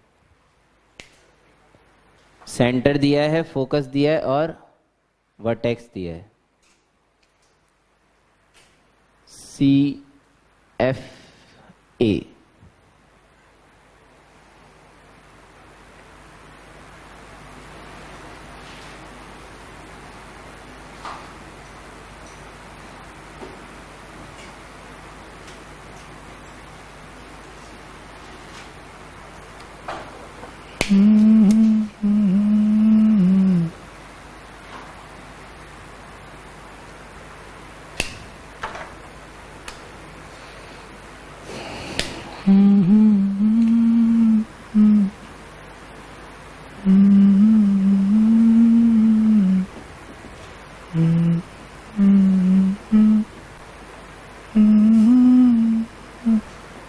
आ चुका होना चाहिए था आंसर अब तक तो। x माइनस 3 का whole square upon 1 minus y minus 2 का whole square upon 3 is equal to 1। ये तो बहुत हलवा है भाई। शिफ्टिंग ऑफ ओरिजिन की वजह से करा रहा हूं क्योंकि मैंने एलिप्स में नहीं कराए थे, इसलिए। किसी को नहीं समझ में आ रहा है शर्माए नहीं, पूछ ले।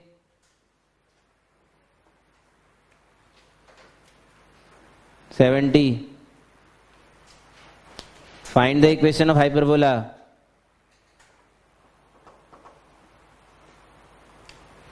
Centre -3, 2, vertex -3, 4, and eccentricity is 5/2।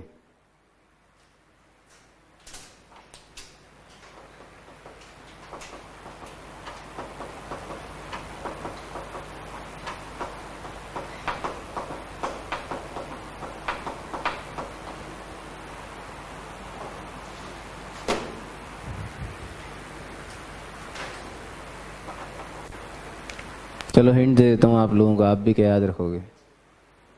नहीं फिर भी ले लो हिंट तो। ये लो। और इससे अच्छा क्या चाहते हो तुम?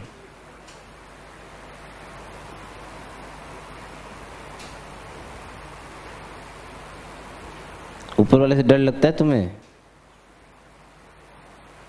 बेशर्म बेहया। अब भी गलत है गधेड़ी। हाँ, इधर 4 इधर 21 है, इधर 4 इधर 16 बाय भाई साहब इधर 16 बाय 21, इधर 4 और इधर माइनस, इधर तो -1 ही है ढक्कन। हाँ यहाँ जो भी हो, पहली बात तो इधर -1 और 4 इधर आएगा, इधर नहीं आएगा। अगर 4 जिसने इधर बोल दिया वो तो निपट लिया। हाँ इधर 4 आएगा, इधर जो भी आएगा वो तो अपन निकाल लेंगे अभी, वो तो एसेंट्रिसिटी से निकालेंगे। पहली बात तो जो कोऑर्डिनेट दिए गए हैं वो यहाँ और यहाँ है, तो हाइपरबोला ऐसा बनेगा और एक ऐसे ऐसा बनेगा, ऐसा है हाइपरबोला पहली बात। तो अगर खड़ा है तो ये तो -1 है भाई। अब आप डिसाइड कर लो इस वाले को b मानना है कि नहीं मानना। मैं तो हमेशा एक फिक्स कर लेता हूँ भैया इस वाले को b मानना है, तो b की डिस्टेंस मेरे को दे रखी है 2, इन दोनों के बीच की डिस्टेंस b आ गया 2, यानी कि ये 4 है। अब ये निकालना है, ये निकालना है, ये मतलब होता है कॉन्जुगेट एक्सिस। ये कॉन्जुगेट एक्सिस इस केस में अब है जो है, क्या कर सकते हो भाई, तो कॉन्जुगेट एक्सिस का square is equal to transverse axis का square into e square -1, 4 into इसका 25/4। क्या क्या आंसर दे देते भाई तुम लोग, इतना अच्छा आंसर है। 21/4 घुसपुस घुसपुस 21 है, पता नहीं क्या बट्टा बट्टा बट्टा बट्टा करे जा रहे, गेल से पढ़ोगे तो। तेरा तो कुछ मतलब ही नहीं था, तूने तो 4 इधर बोला था, तेरे को तो कोई लॉजिक ही नहीं था तेरे आंसर का। तो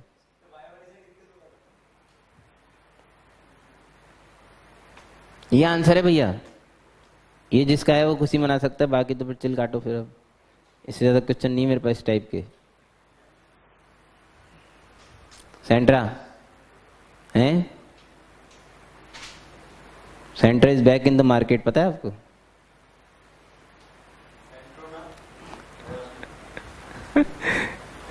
सेंट्रा is back in the market ही नहीं सुना आपने? 8 साल बाद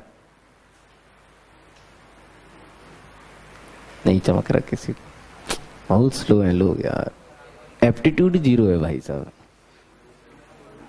इट्स कॉल्ड सेंट्रो, देश की पहली फैमिली कार नहीं, देश की पसंदीदा फैमिली कार। ये मार्केटिंग कर रहा हूं मैं? नहीं, इट्स नॉट मार्केटिंग, मुझे कोई पैसा नहीं दिया गया है। Auxiliary circle,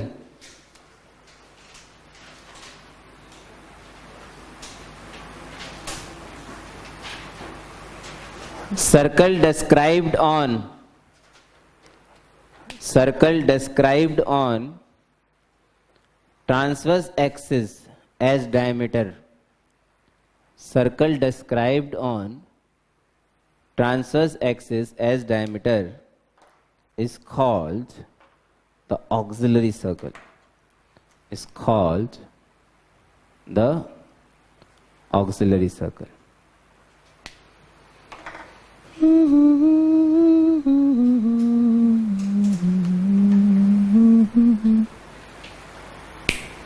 Instant match the column आ रहा है आप लोगों के सामने। इधर आपके सामने कर्व लिखे होंगे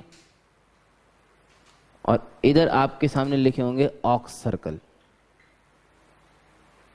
नहीं, इधर आपके सामने लिखे होंगे circle and you have to match according to their ox. उनकी औकात डिसाइड करनी है आपको। फाइन, समझ गए? क्वेश्चन समझाने की आवश्यकता वापस? ठीक, तो एक काम करता हूं, पहले सर्कल लिख देता हूं। x² + y² is equal to 25, x² + y² is equal to 16, x² + y² is equal to 9 और x² + y² is equal to 25 - 16 तो हो गया 9, 25 + 16 कितना हुआ? 41। ये देवताओं के लिए लिखे हैं, लास्ट के 2 पहले ही बता रहा हूँ। अगर लास्ट के 2 किसी ने भी ऑप्ट करे मुंह तोड़ दूंगा। ये सिर्फ ऑप्शन बढ़ाने के लिए लिखे हुए हैं। जो देवता होंगे ना, देवता टाइप के, सिर्फ उन्हीं के लिए।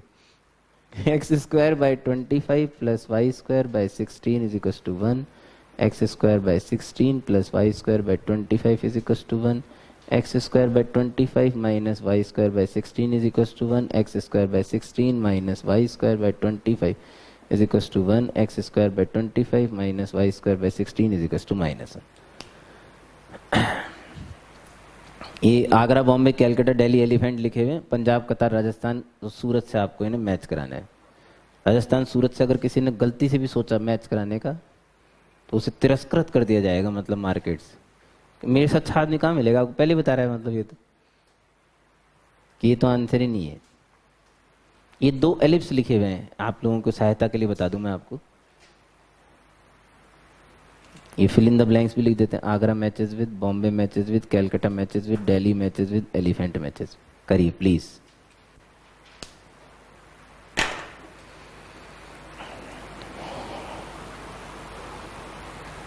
इतना वैसे कैलकुलेटिव तो है ही नहीं, आपको तो पढ़ पढ़ के आंसर देना है बस। आपको ऑक्सिलरी सर्कल क्या होता है ये पता होना चाहिए।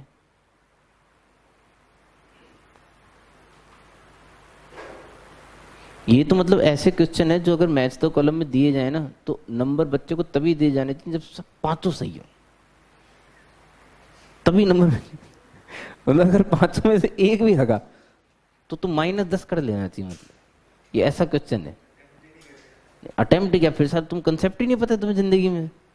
अगर इसमें अगरे हो तो फिर क्या पढ़ा तुमने, पैराबोला और एलिप्स, सॉरी हाइपरबोला और एलिप्स। मैच करा दिए, लिख दूं? चलो भैया, कृष्णा जी का आंसर पूरी तरीके से लिखने, फिर अपन वैल्यूएट करेंगे कृष्णा जी को प्लस मिलना चाहिए कि -10 मिलना चाहिए। हाँ Krishna ji.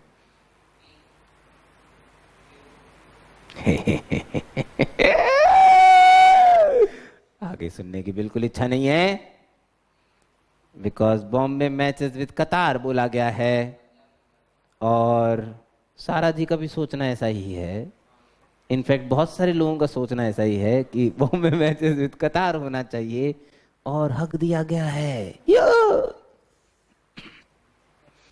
It's ellipse. Ellipse के जब ए और बी इंटरचेंज हो जाते हैं तो एलिप्स खड़ा हो जाता है।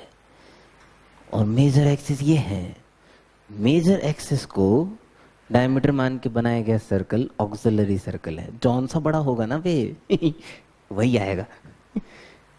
तो auxiliary circle will remain same. हमें तो लूट लिया तो सब -10 हो गए भाई, कोई नहीं बचा। ये इंटरेस्टिंग है CDE, मतलब ये आसान है एक्चुअल में, इंटरेस्टिंग भी है और आसान भी है। एलिप्स में अंतर पड़ता है भाई, ए और भी बड़े छोटे होने का, यहां अंतर नहीं पड़ता। Calcutta matches with Punjab, Delhi matches with कछार, क्योंकि इस केस में ये ट्रांसवर्स एक्सिस है। एलिफेंट मैचेस विद कतार, क्योंकि ये ट्रांसवर्स एक्सिस है भाई। ये फ्लिप हो गया, ये -1 होने की वजह से। ऐसे देना ही नहीं चाहिए, तो ऐसे ही नहीं, तब तो सौ कोई भी कर जाता फिर तो, चारों अलग अलग होते तो। ये तो IITian माइंड है भाई, इट्स ब्रेन, इंस्टेंट अभी डेवलप हुआ एकदम। ऐसे सोचा कि ऐसे पूछ सकते हैं, बहुत सालों से हसरत थी पूछने की। पूछ लिया, सिंपल था वैसे, मुश्किल नहीं था, आप जबरदस्ती घबरा गए। ट्रांसवर्स एक्सिस को डायमीटर मानने वाला मान के बनाया गया सर्कल ऑक्सिलरी सर्कल कहलाएगा। इसकी डेफिनेशन मैंने लिखा दी थी, लेकिन किसी कॉपी में मुझे लिखी हुई दिख नहीं रही है ना। Circle described on auxiliary circle, circle described on transverse axis as diameter will be auxiliary circle. ठीक है साहब।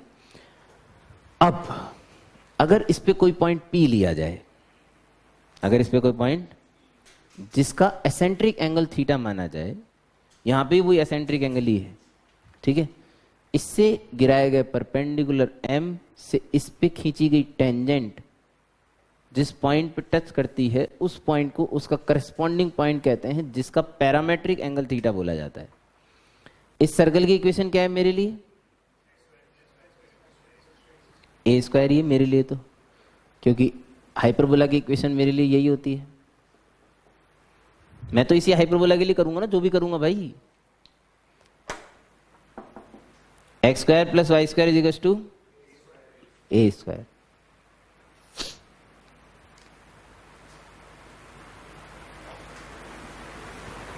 क्या कर रहा था मैं? पैरामेट्रिक कोऑर्डिनेट लिख रहे थे अपन लोग। अगर इसका पैरामेट्रिक एंगल थीटा है का मतलब क्या हुआ, इसे यहां से जोड़ने पे ये ए ये थीटा बनेगा। ये 90 है क्या? ये ए है, ये थीटा है। क्यू पॉइंट के कोऑर्डिनेट में जानता हूं ए कॉस थीटा ए साइन थीटा, जिन्हें पैरामेट्रिक कोऑर्डिनेट ऑफ सर्कल भी बोला जाता था। लेकिन मुझे पैरामेट्रिक कोऑर्डिनेट मेरे हाइपरबोला पे चाहिए, ठीक है? ये ए है, ये थीटा है, जनता। ये वाली डिस्टेंस ए सेक थीटा हो जाएगी ट्रायंगल के हिसाब से। कॉस थीटा बराबर बेस अपॉन हाइपोटेनस, इसे ओ मान लो, बेस अपॉन हाइपोटेनस। हमें कौन चाहिए? Hypotenuse. Base into sec theta. ये कितना आ गया? ए सेक थीटा, यानी कि इसके कोऑर्डिनेट हो गए a sec theta comma y. Y कहां से निकालूं? ठोक दो यार, ऐसे क्या कर रहे हो? ये उठा के इसमें ठोक दिया, तो वाई आ गया plus minus b tan theta. फिर हमने इस्तेमाल करा कौन? बुद्धि और विवेक। बुद्धि और विवेक दोनों को बुलाया गया, भाई साहब कौन सा लेना है? तो बुद्धि विवेक दोनों ने मिलकर बोला एक काम करो, फिलहाल तो प्लस ले लो, हैं? फिर इसी के साथ एक एमटीसी और बन गया, मैथ द कलम, सुपात डिश। थीटा लाइज इन, ये इंटरेस्टिंग है बहुत, theta lies in and P lies in. P कौन? ये समझ रहे हो? ये थीटा है जिसे एसेंट्रिक एंगल बोला जाता है, and theta belongs to close 0 से 2 पाई, सेम जैसे सर्कल में होता है, तभी तो पूरा नाचेगा भाई। ये नाचेगा तो ये भी नाचेगा, पी पूरा ऐसे ऐसे ऐसे ऐसे, ऐसे। देखो 4 क्वाड्रेंट में हो सकता है, पी फर्स्ट में, सेकंड में, थर्ड में, फोर्थ। अबे यार चारों क्वाड्रेंट में नहीं है क्या आपका कर्व यार? तो पी पॉइंट चारों क्वाड्रेंट में हो सकता है अकॉर्डिंग टू दिस थीटा। आप कौन सा पैरामेट्रिक एंगल ले रहे हो? बात समझ आ रही है क्या? बोलो। तो theta lies in, p lies in. Option ही बहुत जबरदस्त है, first second third fourth, first second third और फोर्थ, दोनों जगह सेम है। You need to fill in the blanks. Agra matches with, Bombay matches with, Calcutta matches with, Delhi matches with.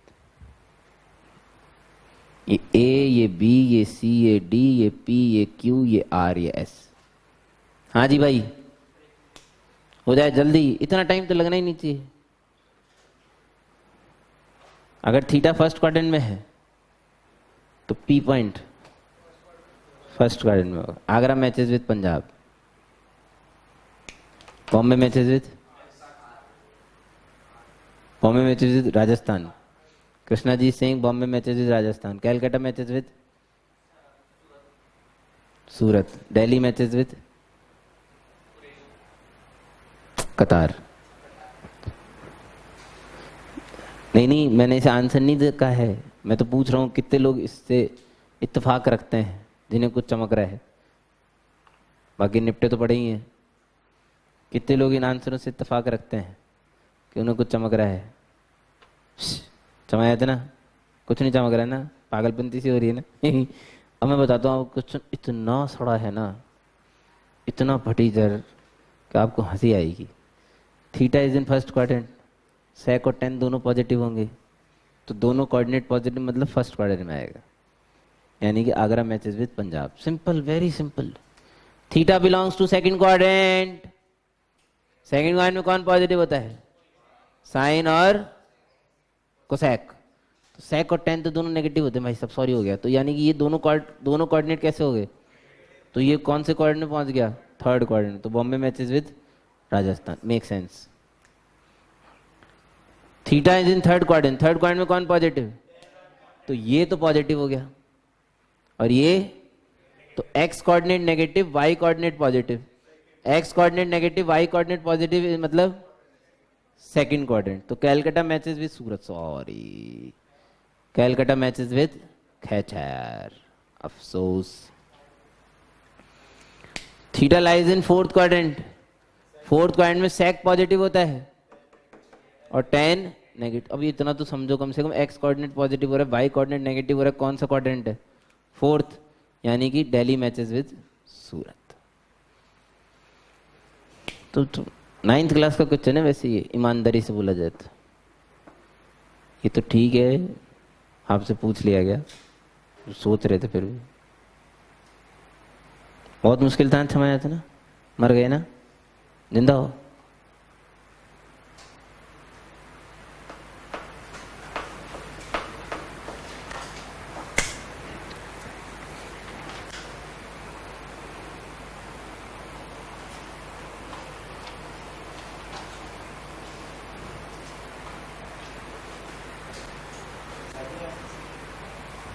नहीं मचाए भाई, अब मचा रहे हैं।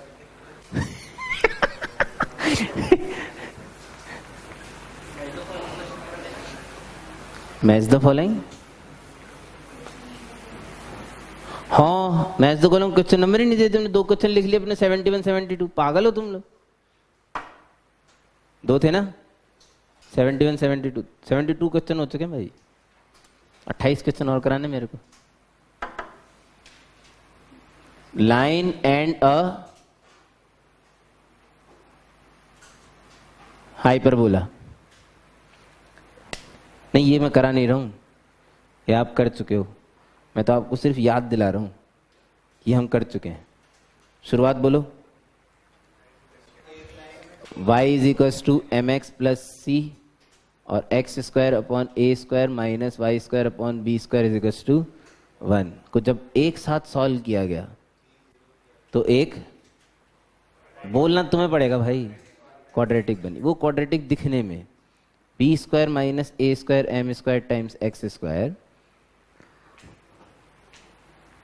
Minus 2a square m c x plus, कोई बताएगा थोड़ी, कोई नहीं नहीं नहीं नहीं सर हम तो नहीं बोलेंगे, तो ये लिखते रहे साले, हम कैसे बोल देंगे?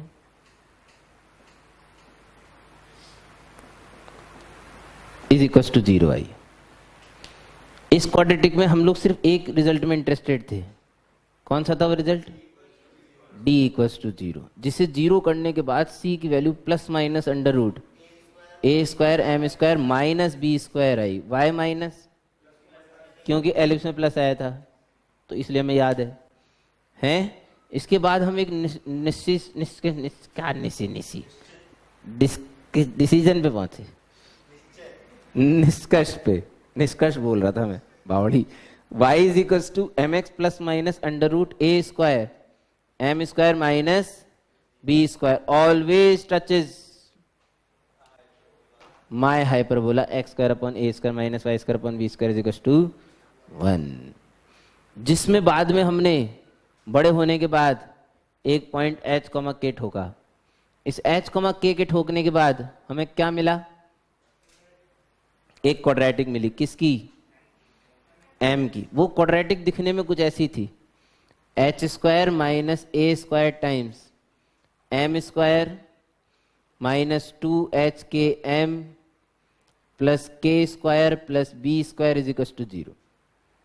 ये वही सेम टू सेम क्वाड्रेटिक है जो एलिप्स में मिली है, सिर्फ इस जगह प्लस बी स्क्वायर है, बाकी पूरी क्वाड्रेटिक सेम है। इस क्वाड्रेटिक ने मेरे को एक बात बोली, क्या? मेरे पास 2 स्लोप हैं, m1 और m2। ये कौन सी लाइंस के स्लोप है? ये h, k से खींची जा सकने वाली टेंजेंट्स के स्लोप। और जिस दिन इनका प्रोडक्ट -1 होगा, एच के का लोकस डायरेक्टर सर्कल होगा, जो कि आज